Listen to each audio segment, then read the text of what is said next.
आप सभी से नमस्कार।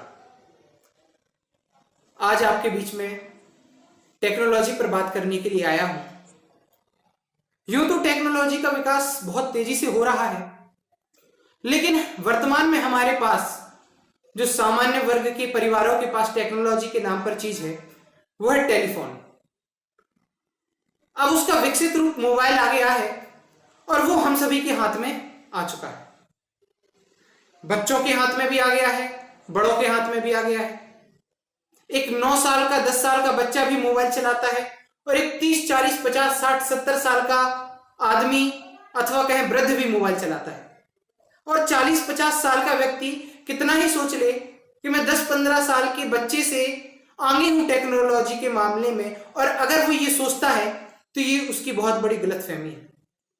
क्योंकि जो बच्चे वर्तमान में पैदा हो रहे हैं वो अपने डीएनए में उसको लेकर के पैदा हो रहे हैं। वो बचपन से उस टेक्नोलॉजी के साथ जी करके आगे बढ़ रहे हैं, अपनी उम्र को बढ़ा रहे हैं, तो उनके लिए उस विषय में ज्यादा अधिक नॉलेज है। तो हम ये ना सोचें कि हम उनसे ज्यादा टेक्नोलॉजी के मामले में आगे हैं। हम ऐसी ऐसी वेबसाइटों को जानते भी नहीं हैं जिन वेबसाइटों पर जाकर के वो उन पर सर्चेस कर रहे हैं, उन पर उनको सीख रहे हैं, उनके माध्यम से दुनिया को जान रहे हैं, दुनिया को एक अलग नजरिए से देख रहे हैं। हम उन वेबसाइटों के बारे में जानते भी नहीं है। तो टेक्नोलॉजी के मामले में तो बच्चे आगे बढ़ गए। आज 5 साल का बच्चा 10 साल का बच्चा जो स्कूल जाता है उसके पास ऐसी ऐसी चीज की नॉलेज है, ऐसी ऐसी चीजें उसे पता है जो पहले 15 16 17 18 साल के बच्चे को पता होती थी। आज वो गूगल पर जाकर के सर्च कर रहा है तो अभी छोटा है तो गूगल पर सर्च करता है। सर्च करने के बाद उसे अभी ये पता नहीं है कि हिस्ट्री को कैसे डिलीट किया जाता है। तो बाद में जब उसके पापा उसका फोन लेते हैं और देखते हैं कि हिस्ट्री में कि बच्चे ने मेरे क्या क्या देखा, तो उसके लिए वो डांटते हैं, और अगर कुछ ज्यादा गंदा देखा हो तो उसके लिए मार भी देते हैं। फिर वो बच्चा स्कूल में जाता है, स्कूल में अपने दोस्तों को बताता है, क्योंकि है तो अभी छोटा ही ना, टेक्नोलॉजी के मामले में आगे बढ़ गया लेकिन अभी विवेक उत्पन्न नहीं हुआ है। तो वो जाकर के स्कूल में अपने दोस्तों को बताता है। फिर उनमें से कोई एक दोस्त होता है जिसके लिए उस चीज के बारे में नॉलेज होता है, तो वो उसको बताता है कि नहीं, ऐसी वीडियो देखने के बाद उनको डिलीट भी करना होता है, हिस्ट्री डिलीट करनी होती है। तो वो पूछता है कैसे, तो वो बोलता है उस पर उधर पर 3 डॉट बने होते हैं, उस पर जाकर हिस्ट्री पर जाकर वो क्लीन करनी पड़ती है। अब उसके लिए डिलीट करने का पता चल गया, तो वो देखता है अकेले में और ऐसे वीडियोस इमेजेस देखने के बाद डिलीट कर देता है। माता पिता को कुछ पता ही नहीं चलता है। तो बच्चों का एक्सप्लोजर लेवल तो बहुत तेजी से बढ़ा है। पहले के समय पे जो बच्चों की जो टीनेजर थी, वर्तमान में विज्ञान की रिसर्च के हिसाब से टीनेजर की एज 1 साल घट गई है। पहले जो मासिक धर्म थे वो 13 वर्ष की उम्र में शुरू होते थे, वर्तमान में 1 साल घट के 12 वर्ष की उम्र में आ गए हैं। और ये सब जो प्रभाव है वो सारा का सारा प्रभाव टेक्नोलॉजी का है। इस टेक्नोलॉजी ने प्यूबर्टी की एज 1 साल घटा दी, ये कोई सामान्य बात नहीं है। और ये लड़कों के लिए भी लागू होता है, केवल दूसरों के लिए नहीं, लड़कों के लिए भी जो चीज 18 20 साल की उम्र में जाननी चाहिए थी वो चीज वो 7 8 साल की 10 साल की उम्र में जान रहे हैं।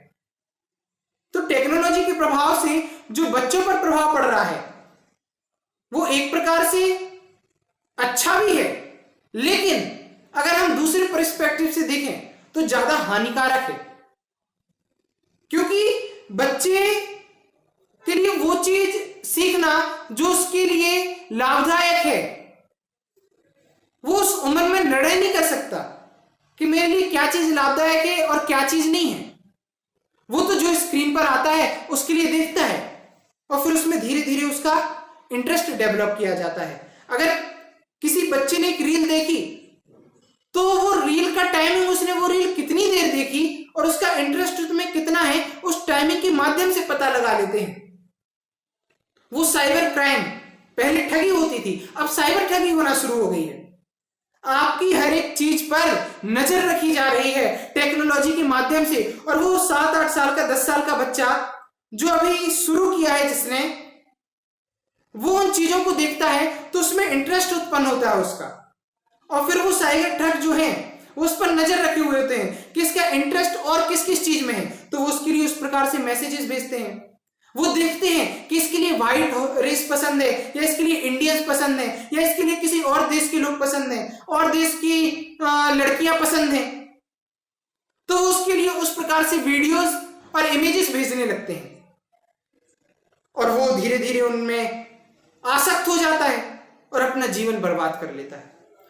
और ये माता पिता से दूर होकर के सारी क्रियाएं की जा रही हैं, माता पिता से हट करके एक अकेले कमरे में बैठ करके लैपटॉप मोबाइल लेकर के ये सारी चीजें हो रही हैं, तो माता पिता को भी पता नहीं है और वो बच्चा ऐसी चीजें कर रहा है। तो ये टेक्नोलॉजी का एक हमारे लिए घाटा भी है, और वो सारा डाटा जो भी चीज वो कर रहा है वो सारा डाटा कलेक्ट हो रहा है उस साइबर ठग के पास, और वो उससे उस बच्चे की मानसिकता, उसका इंटरेस्ट पता कर रहा है, और वैसे ही चीजें उसके लिए वो भेजता है। तो इस पर हम विचार करें, इस पर सोचें, तो ये बड़ी गहरी बात है, और इस चीज के लिए आज हम नजरअंदाज कर रहे हैं। एक वो बच्चा जो लैपटॉप लेकर के, मोबाइल लेकर के एक प्लेटफॉर्म पे जाकर के अकेले में किसी ऑस्ट्रेलिया में, इंग्लैंड में, अमेरिका में, रशिया में, किसी भी देश में बैठी जो 24-25 साल की लड़की है, दिखने में सुंदर है, वो 11 साल का बच्चा उससे वीडियो चैट पर बात कर रहा है, और वो लड़की तो प्रोफेशनल है, वो तो उससे मीठी मीठी बातें कर रही है, और वो 10-15 साल का बच्चा, 8-9 साल का बच्चा, वो अनजान है ऐसी बातों से, तो वो उसकी चालसाजी में फंस जाता है। फिर वो धीरे से कहती है, वो धीरे से अपनी वस्त्र उतारती है, और वो बच्चे से कहती है कि तुम भी मेरे साथ करो, और अब उसे पता नहीं है कि ये सारी वीडियो रिकॉर्ड हो रही है। और फिर बाद में जब ये सारे काम हो जाते हैं तो 2 घंटे, 2.5 घंटे, 3 घंटे बाद वो मैसेज भेजती है कि जो जो हमने किया वो सारी वीडियो मेरे पास है, अब अगर तुमने मेरे लिए 1-2 घंटे के अंदर $500, $1000, $5000 नहीं भेजे मेरे अकाउंट में, वो कुछ भी रकम बोल सकती है, नहीं भेजा तो मैं ये वीडियो तुम्हारे मम्मी पापा को, और तुम्हारा इंस्टाग्राम, फेसबुक का सारा पासवर्ड मेरे पास है, उन पर पोस्ट कर दूंगी, तुम्हारे दोस्तों को शेयर कर दूंगी। अब वो 10-15 साल का बच्चा, 8-9 साल का बच्चा अब क्या करे बेचारा, वो डिप्रेशन में, अगर पैसे हो तो वो दे देगा, और अगर ना हो तो डिप्रेशन में चला जाएगा, और ऐसे ही बच्चे आगे चल करके सुसाइड करते हैं, आत्महत्या करते हैं। उनके पास कोई ऑप्शन ही नहीं बचता है, और क्योंकि माता पिता उन पर दबाव डालते हैं, उनसे बात खुल के नहीं करते, तो बच्चा ऐसी बातें अपने माता पिता से कहने में भी डरता है। तो ये बड़ा गंभीर विषय है। अपने बच्चों से बात करिए, क्या पता वो इस चीज के शिकार हो गए हों। आप जो ये वीडियो देख रहे हैं, क्या पता आप अथवा आपके परिवार में कोई सदस्य, कोई बच्चा, अथवा आपके परिवार में नहीं तो आपके पड़ोस में, आपके रिलेटिव्स में कोई इस चीज का शिकार हुआ हो। क्योंकि साधारणतः ये बड़ी बात नहीं है कि वो शिकार हो गया इन चीजों का, बड़ी बात तब होगी कि वो शिकार हो गया और उसके बाद आकर के अपने माता पिता को बताता है कि मेरे साथ ऐसा हुआ है, और माता पिता उसे समझाएं, उसके लिए डांटे ना, उसके लिए मारे ना, क्योंकि ये उम्र है, इस समय पर ऐसे सेल्स हमारे शरीर में आते हैं कि हमारा शरीर के ऊपर, हमारा अपने मन के ऊपर काबू नहीं रहता, कंट्रोल नहीं रहता, हम अपना आपा खो देते हैं। तो इस समय पर उन बच्चों के लिए सहारे की जरूरत होती है, और जो माता पिता अपने बच्चे से खुलकर बात नहीं कर पाते, फिर उनके बच्चे डिप्रेशन आदि के शिकार हो जाते हैं इन चीजों को लेकर के, और आगे चल करके उस डिप्रेशन के माध्यम से जब उससे उभर नहीं पाते तो आत्महत्या कर लेते हैं, अपने जीवन को खत्म कर लेते हैं। तो हम उनसे बात करें, और वर्तमान में ऐसा जरूरी नहीं है कि एक वीडियो की आवश्यकता हो अथवा वीडियो कॉल की आवश्यकता हो। हम एआई के जमाने में जी रहे हैं, आर्टिफिशियल इंटेलिजेंस, हम उस युग में जी रहे हैं जिस युग में हमारे लिए बस एक फोटो चाहिए, और बस वो फोटो हमारे लिए, वो आर्टिफिशियल इंटेलिजेंस में जो एआई है, जो फोटोग्राफी करने वाली एआई है, उसमें बस वो फोटो पोस्ट करनी है, और उसमें हमारे लिए टाइप कर देना है कि इस फोटो को ऐसे बना दो जिससे हम उसको ब्लैकमेल कर सकें, वो पूरी की पूरी वीडियो ला करके दे देगी आपके लिए। तो अगर कोई बच्चा आपके पास आए और वो आकर के वो वीडियो दिखाए कि देखिए मम्मी पापा कि ये वीडियो में मैं तो दिख रहा हूं लेकिन ये मैं नहीं हूं, तो उसको मारना नहीं है, उसको कुछ बोलना नहीं है, उस पर भरोसा कर लेना है, क्योंकि हम ऐसे युग में जी रहे हैं, हम ऐसे डेंजरस माहौल में जी रहे हैं कि कभी भी कुछ भी हो सकता है। तो उस पर भरोसा करना है, उससे बात करनी है। और अगर हमारे परिवार में हमें पता नहीं है कि अगर हमें ऐसा लगता है कि हमारे बच्चे इन चीजों के शिकार नहीं है, तो ये भी हमारी बहुत बड़ी गलतफहमी है।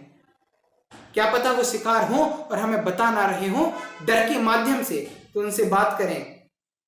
और वो जो एआई है, तो आजकल तो डीप एआई आ गई है, वो इस तरीके से वीडियो एडिट करती है कि जो प्रोफेशनल है वीडियो एडिटिंग करने वाला और प्रोफेशनल के साथ साथ हाई लेवल का वीडियो एडिटर है, वो भी उस एआई के द्वारा एडिट की हुई वीडियो का पता नहीं कर सकता कि असली है या नकली।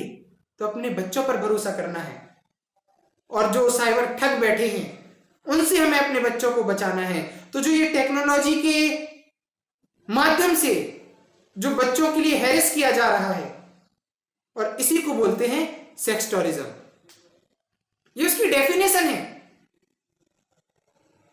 और वो बच्चे जो इस हैरेसमेंट के शिकार होते हैं, उनके जीवन में फिर कोई रस नहीं रहता, फिर वो तनाव में जीते हैं और फिर उस तनाव में जीने का कोई महत्व नहीं रहता, ऐसा वो समझते हैं और अपने जीवन को समाप्त कर लेते हैं। और ऐसे लाखों केस हो चुके हैं और पूरी इसकी एक स्टडी है, उस स्टडी को मैंने देखा है और मुझे लगा कि ये बात आप लोगों तक पहुंचनी चाहिए। तो कैसे पहुंचाऊं? तो ये वीडियो ही, एक सोशल मीडिया ही मुझे एक प्लेटफॉर्म मिला जिससे आप लोगों तक मैं ये बात पहुंचा सकता था। तो मैं ये नहीं कहता कि लाइक कर दो आप इसके लिए सब्सक्राइब करो चैनल के लिए। मैं बस आपसे ये गुजारिश करना चाहता हूं, आप इस वीडियो को शेयर करो या ना करो, लेकिन आप स्वयं अपने बच्चे से बात करें। आप स्वयं इन बातों के लिए अपने बच्चे से शेयर करें। आप सोशल मीडिया पर इस वीडियो को शेयर करें अथवा ना करें, लेकिन आप अपने बच्चों से इस बात के लिए शेयर अवश्य करें, जिससे उनका जीवन इस खतरे से बाहर निकले। क्योंकि जो परमाणु बम है वो तो कुछ सेकंड में व्यक्ति के, आदमी के जीवन को खत्म करता है, लेकिन ये हैरेसमेंट, सेक्सुअल हैरेसमेंट, ये सेक्सटोरिज्म मानसिक रूप से बच्चे के ऊपर तनाव डालता है और धीरे धीरे उसके जीवन को खत्म कर देता है। तो ये एक बहुत बड़ी बात है और ये बात मैं आपके लिए बताना चाहता था।